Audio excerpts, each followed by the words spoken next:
Well, thanks for that introduction and for the invitation to present today. It's an honor to be here. I'll be talking about pulmonary hypertension in the setting of connective tissue diseases. So I'll start with a case presentation. A 64-year-old woman with 6 months of dyspnea, no significant past medical history except for GERD. Her exam was significant for an increased P2, clear lungs, no peripheral edema.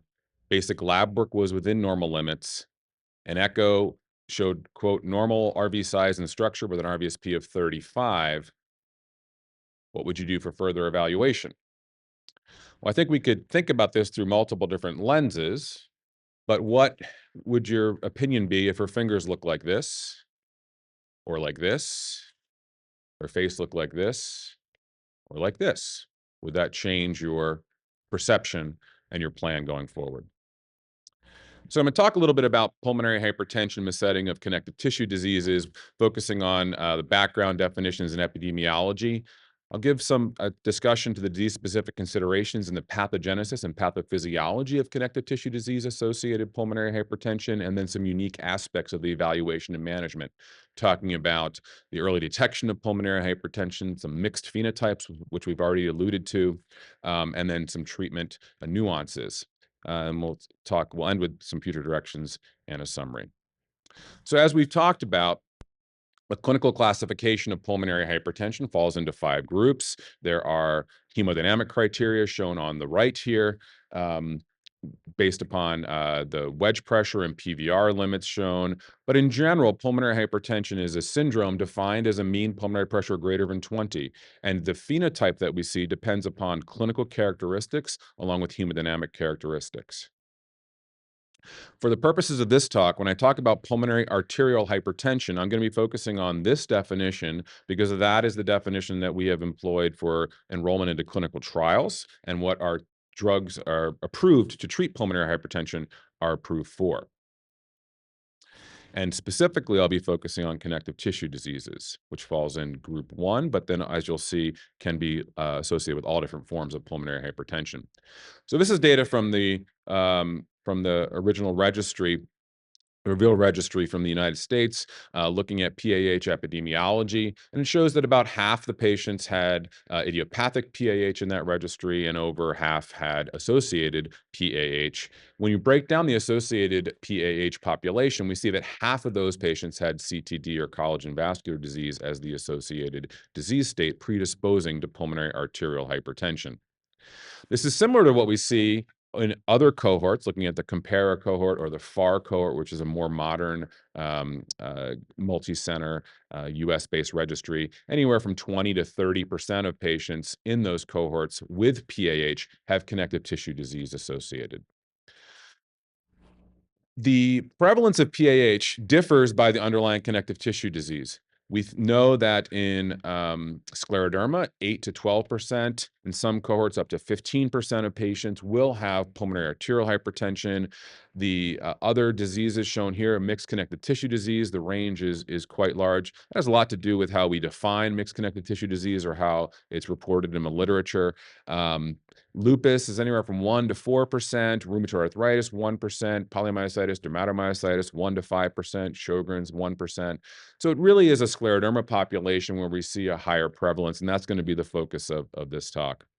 Now, I want to make sure that I'm representative here of the crowd, of the audience. You know, you'll notice this was Carolina blue, and this is in Duke blue, just to make sure I'm not offending anybody here.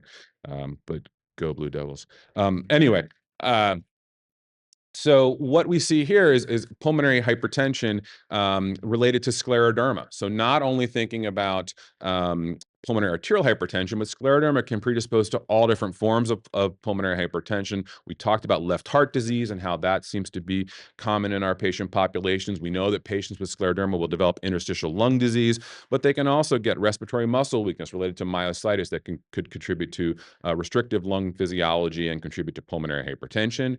They do get CTEPH. They can have renal disease, myelodysplastic syndromes that could lead to a miscellaneous group. And then even within pulmonary arterial hypertension, these patients patients are prone to developing PVOD-like disease, which can lead to clinical manifestations that are important for us to recognize in the evaluation and management of these patients going forward. So all of these complications of scleroderma or manifestations of scleroderma can predispose to different forms of pulmonary hypertension.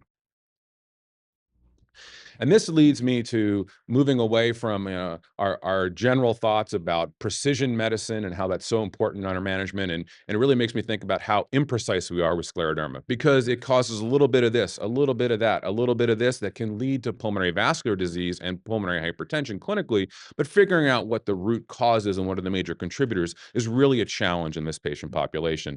So I've layered here kind of a Venn diagram of, well, you have some PAH, maybe the patient that Val presented had a little bit of left heart disease. Is there some PVOD in the background that we haven't really identified yet? Is there some ILD overlap? Because 90% of patients with scleroderma have some evidence of interstitial lung disease on imaging. Is that the driver of their pulmonary vascular disease? Do they have a little bit of myelodysplastic syndrome? Do they have, or myeloproliferative disorders? Do they have a little chronic thromboembolic disease?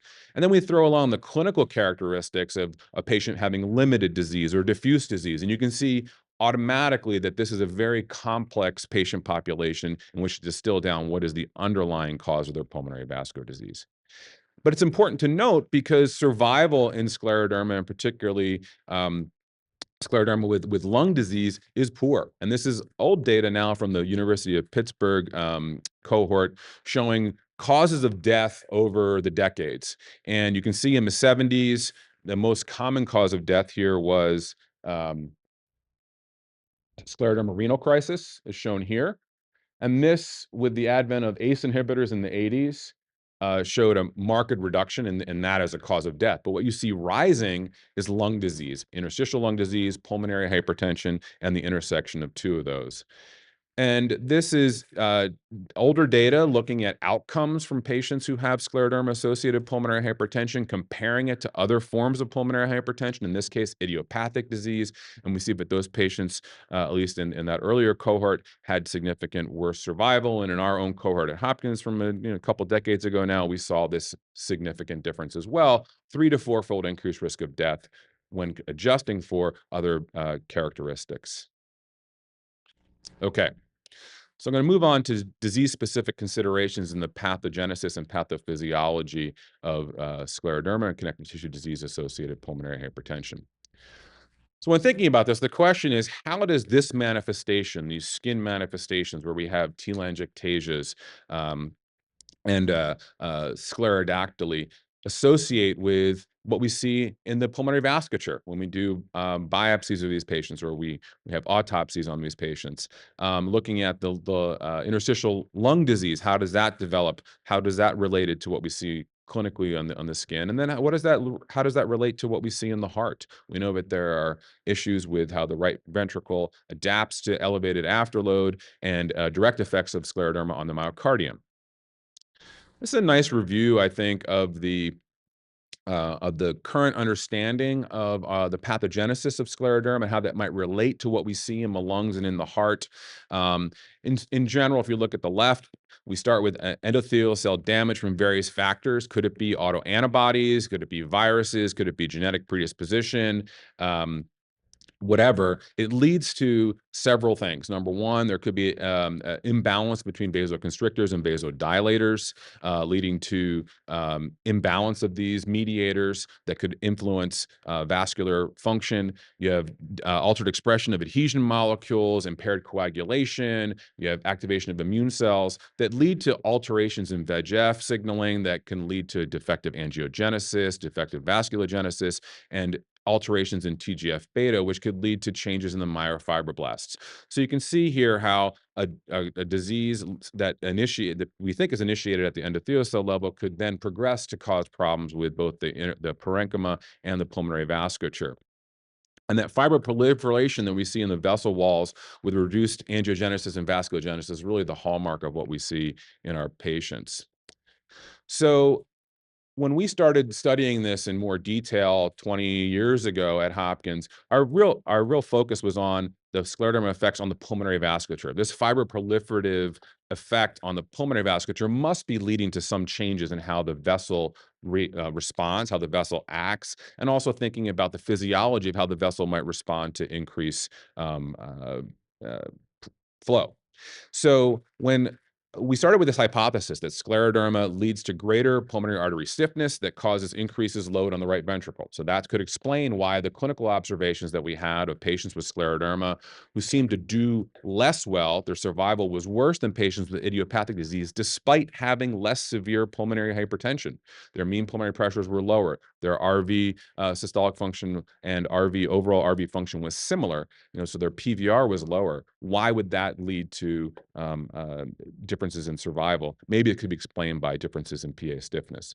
So this is an older paper now, 13 years ago, but look, we just looked at the relationship between resistance and compliance in the pulmonary vasculature across a spectrum of patients. So these are patients with idiopathic PAH, patients who had scleroderma-associated PAH, and then patients with PAH due to other causes, other lung disease causes. So we excluded left heart disease here.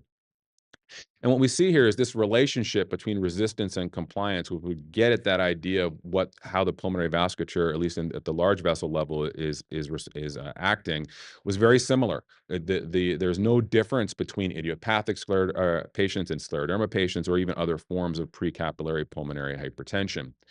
So that led us to believe that maybe it's not the PA that's causing the problem, that maybe something else intrinsically different with the scleroderma patients, and maybe it relates to other factors.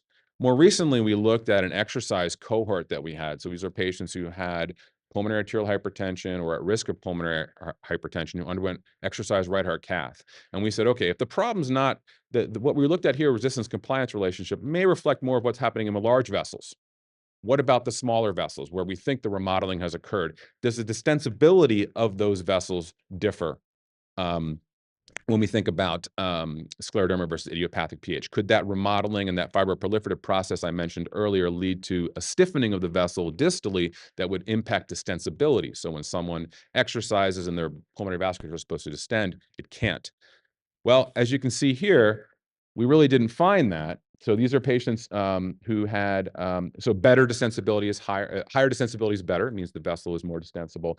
These are patients with scleroderma without pulmonary hypertension compared to patients with idiopathic PAH and those with scleroderma PAH. And we see while there's a difference between those without pulmonary hypertension and those with pulmonary hypertension, there's really no difference between the scleroderma and idiopathic patients. So again, disproving our hypothesis. So what about the scleroderma effects on the right ventricle and the myocardium? I'm just going to summarize papers that work that we've done in the past, looking at RV mass, for instance, looking at cardiac MRI. The RV mass in patients with scleroderma was actually lower than in patients with idiopathic disease, suggesting that perhaps the RV doesn't adapt as well to increased afterload, can't hypertrophy in the same way. We did some pressure volume loop studies in the right ventricle showing that for any given afterload, the contractility of the right ventricle is different in scleroderma. It's lower in scleroderma compared to idiopathic disease, and coupling is worse. We did some myocardial biopsies on patients and found that there was more fibrosis in the RV of patients with pulmonary arterial hypertension related to scleroderma versus idiopathic disease.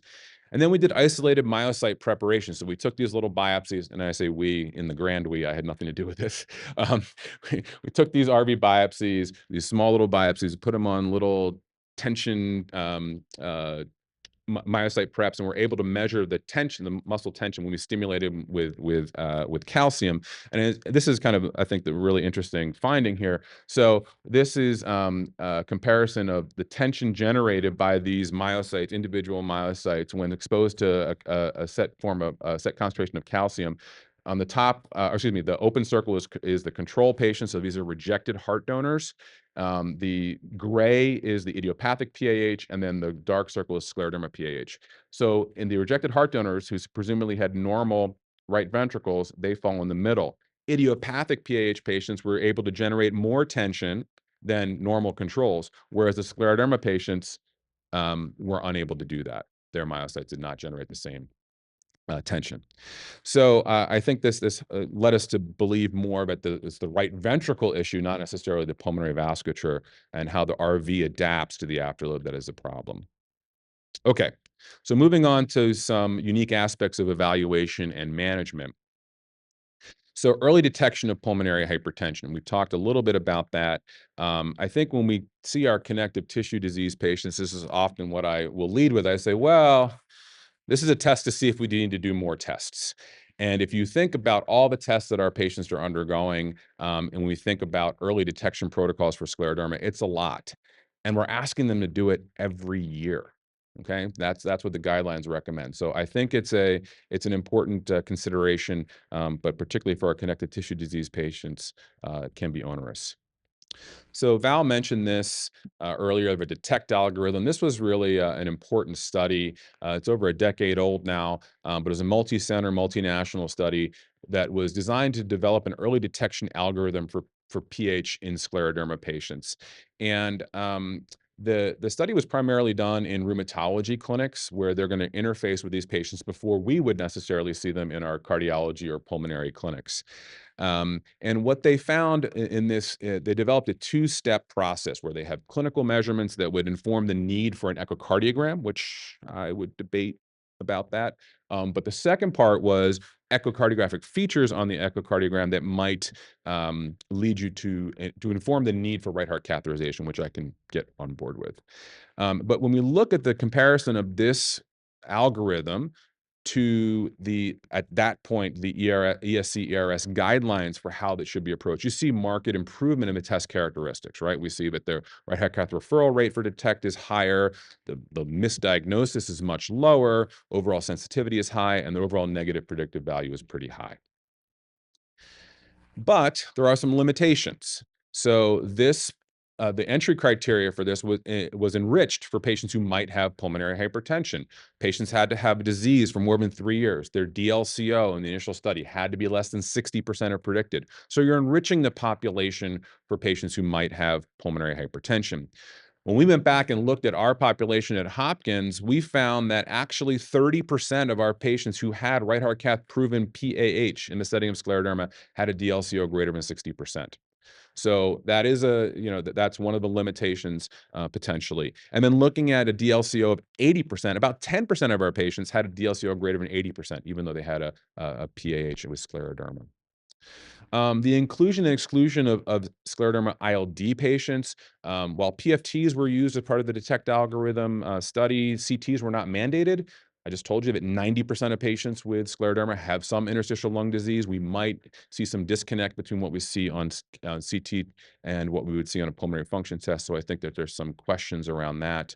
And then remember, the goal of the DETECT algorithm was to detect people who had a mean PA greater than or equal to 25 millimeters of mercury, which is now different thresholds. So thinking about how that might play out. And then what do we do with patients who have a positive screen, get a right heart cath, and it's negative? Because it's likely the next year when they undergo the DETECT algorithm, they're going to test positive again. Do we cath them every year based upon that? So I think there's some issues that we have to address there. And I don't have the answers. All right.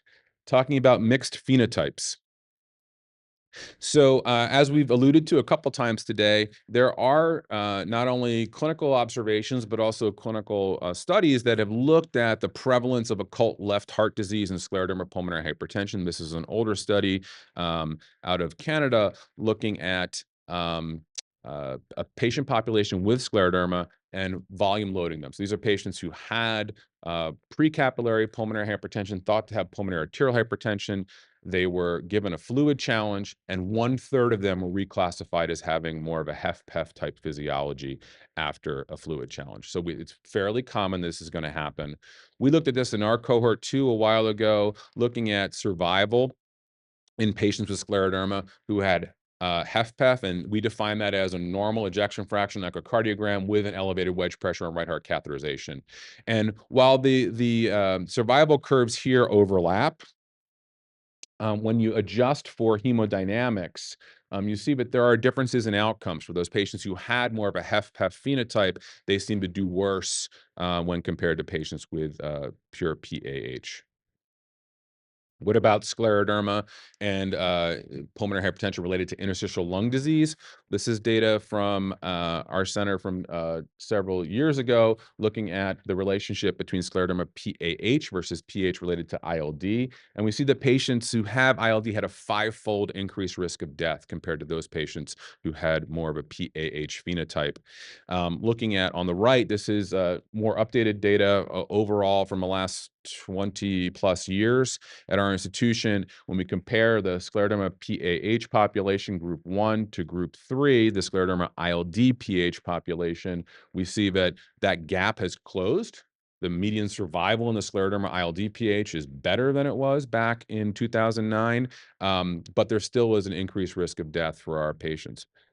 But this led us to think about, well, how are we really distinguishing between these two patients? We're saying someone has scleroderma ILD-PH versus someone has scleroderma PAH. I said this a couple times, they all have some ILD. How much ILD is too much? Well, I'll say that the World Symposium has done a great job of not answering that question.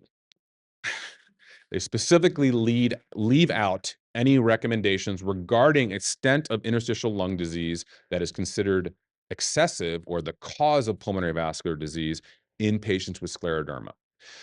So this is just some stuff we did years ago looking at our populations. There are 50 patients with scleroderma, PH, so scleroderma PH, and we looked at their CAT scans and we looked at their pulmonary function tests, and we said, okay, how would we classify these patients clinically based upon a clinical trial definition? So the classic clinical trial definition of interstitial lung disease is TLC less than 60% or between 60 and 70% with more than minimal ILD.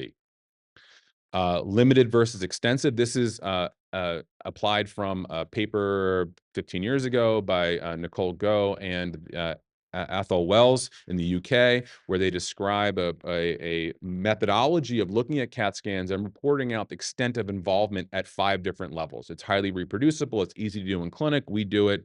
And you can report out, is there more than 20% overall involvement or less than 20% involvement? And that is a limited versus extensive degree of involvement. And you can see nice separations of survival and outcomes based upon that kind of easy methodology. We applied that. And then we applied FVC criteria, which is what the World Symposium recommends. If your FVC is less than 70% for other forms of ILD, then that means your pulmonary hypertension is related to that restrictive process. So if you look at these are the same 50 patients, you can see that there's a lot of splay between how we might describe patients as either being group 1 or group 4. And this table summarizes that. When we compare these individual methods, if you had a clinical trial definition versus the limited versus extensive, 19 patients went from group 1 to group 3. 2 patients went from group 3 to group 1. If we looked at the clinical trial definition versus FVC criteria, 17 patients went from group 1 to group 3, and no patients went from group 3 to group 1. And then limited versus extensive versus the FVC criteria, we had equal numbers of transitions. So it shows there's a lot of uncertainty, variability in how you might classify someone just based upon any of these criteria. And that's led to some ongoing work that one of our junior faculty is doing. So this is that Go paper to which I was referring, their algorithm for how you might approach a patient with interstitial lung disease and scleroderma, looking at the extent of lung involvement, less than 20% versus more than 20%. If it falls in between or is indeterminate, that's when you would bring an FVC value in to help you figure that out. We've now modified that to describe patients with less interstitial lung disease involvement as having a vascular phenotype. So looking through the lens of scleroderma pulmonary hypertension, if you have less than 20% involvement on your CAT scan with interstitial processes, then you have a vascular phenotype of disease. If you have more than 20%, you have a parenchymal phenotype. So the first step was just comparing that assignment to what we did clinically. So on the left of this Sankey plot here, we have what they were assigned clinically. So 111 patients that we defined as scleroderma PAH and 149 patients we described as scleroderma PH-ILD. When we applied the CT reading criteria to it, you can see there's a lot of switching as well. 25 patients went from group 1 to a parenchymal phenotype. 47 patients went from a parenchymal phenotype to a vascular phenotype, or a group 3 to a more vascular phenotype, suggesting that there might be some utility in pursuing this based upon what we saw with their outcomes. So their survival, or excuse me, their time to clinical worsening differed. Their survival was similar. Time to clinical worsening differed. But this may inform treatment practices, right? If we think someone is more group 3 versus group 1, it might impact how we might approach those patients with treatment. Okay. So speaking of treatment, when we think about connective tissue disease-associated pulmonary hypertension, it really doesn't differ much from the algorithms that have been proposed by the ERS-ESC guidelines or the Seventh World Symposium. They do not differ between other forms of PAH and scleroderma. The initial selection of initial therapy, combination therapy, use of parenteral prostacyclins are all based on mortality risk assessment, as we heard about. Here's a post hoc analysis of the AMBITION study that focused on the scleroderma population.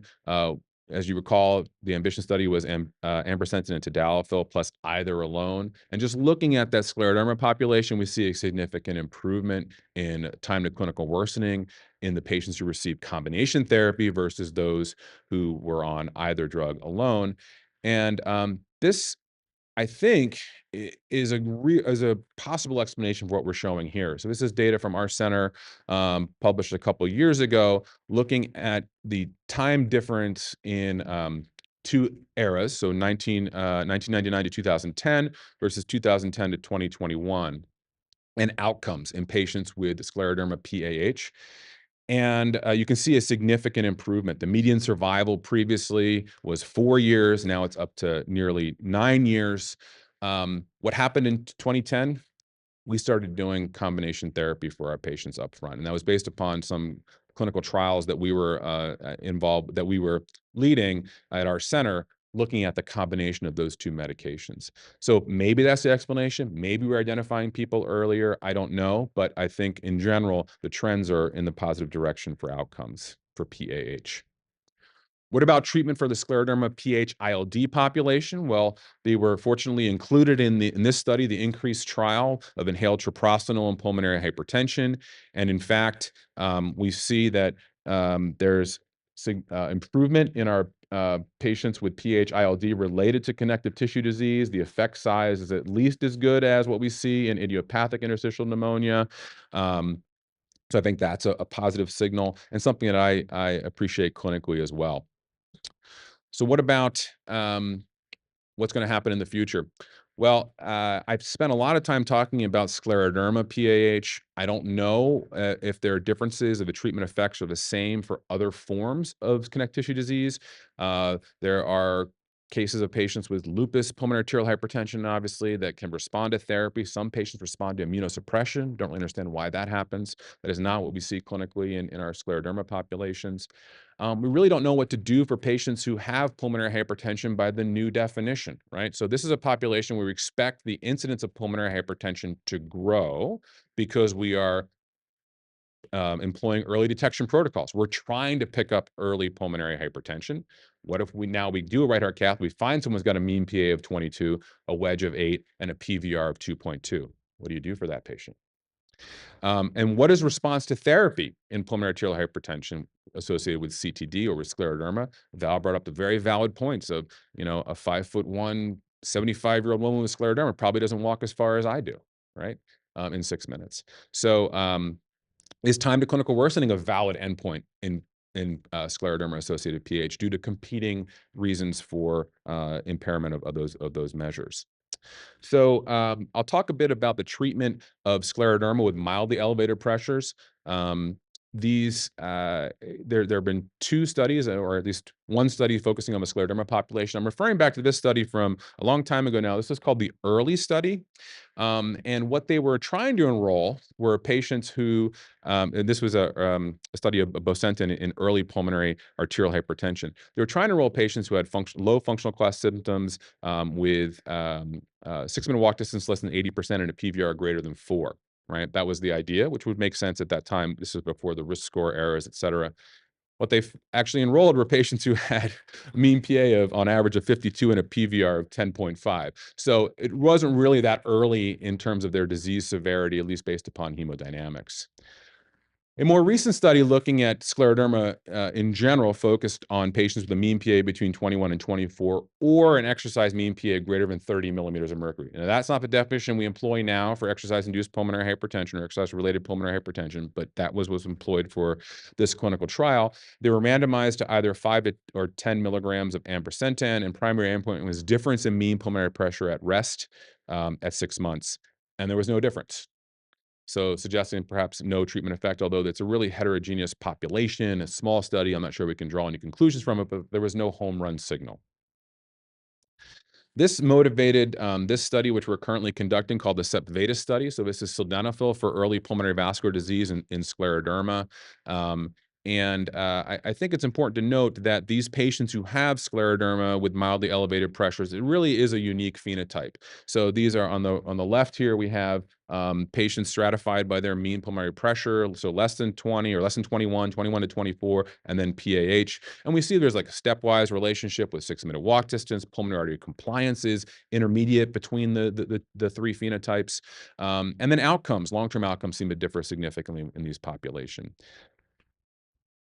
So the aims of this study were to determine whether sildenafil affects the 6-minute walk distance. Will it affect RV function? We have paired right heart catheterization, cardiac MRI, echo, along with 6-minute walk distance and quality of life measures, which we're assessing in our third aim. So maybe we'll have some data that can guide us with treating these patients. Okay. So what about sotatercept? Now we're going to have a more longer discussion about sotatercept. So I'm not going to go into the details of this, but I want to focus on the scleroderma or CTD population in this group. So sotatercept has been shown in multiple different studies now to improve hemodynamics, as shown in the initial study here. On the right, we have the phase 3 study showing improvement in 6-minute walk distance and reduction in time to clinical worsening. But you notice that the proportion of patients with CTD was lower than we would expect based upon our epidemiologic studies. More recently, the Zenith study, again, showing marked improvement in outcomes for patients treated with sotatercept versus placebo, had a little bit higher proportion, more comparable to what we see clinically, about 28% of patients with that. But I think what's important to note is the side effect profile and how that might be more prevalent or potentially could be more prevalent and more of a concern in our scleroderma or CTD population. So epistaxis, telangiectasias, erythrocytosis, and thrombocytopenia are common in that population. Just published last week, or it's in print this week. I think last week available online. Val led the Hyperion study results, and in this study, again, marked improvement in time of clinical worsening. About a third of the patients had CTD. So I'm curious to see what these results are going to look like for our scleroderma population or CTD population. Things that were noted earlier, but I think are particularly relevant to our CTD population are shown here, though this is a multi-center study that I know Terry and Sudar were involved with, reporting out the proportion of the development of pericardial effusions in a subset of patients. I found it interesting that out of the 133 total patients with CTD, 13 of them developed pericardial effusions. So out of the 20 of patients, 13 had CTD. So is there some risk factor that predisposes those patients to develop pericardial effusions?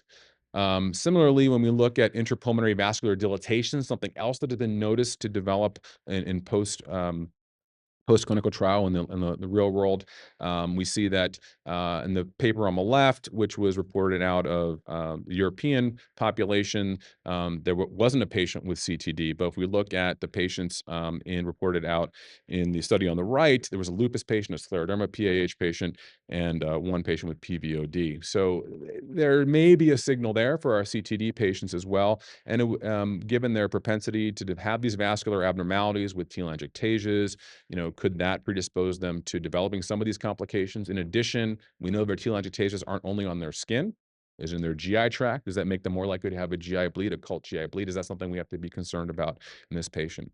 So this is a figure taken from that paper that I've modified added on to kind of think about this through the lens of connective tissue disease and why we might be concerned about other potential complications or side effects of the medication. So we know that elimination on the left-hand side, that elimination of the ligands of the TGF-beta active and nodal branch can improve pH severity, but other aspects may lead to emergence of HHT-like symptoms, epistaxis, cutaneous telangiectasias, mucosal angiodysplasia, HPS-like symptoms from these intravascular pulmonary dilatations and hypoxemia, and then emergence of pericardial effusions, perhaps related to impaired lymphatic drainage. Is that something we're going to see more in our CTD population?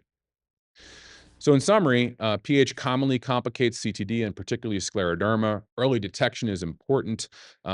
Recognition of overlap in phenotypes can inform our management of these patients. Treatment strategies depend upon the form and phenotype of pH, and combination therapy, in particular with the PDE5 and ERA, appears efficacious. The role of novel therapies, including sotatercept, remain to be determined.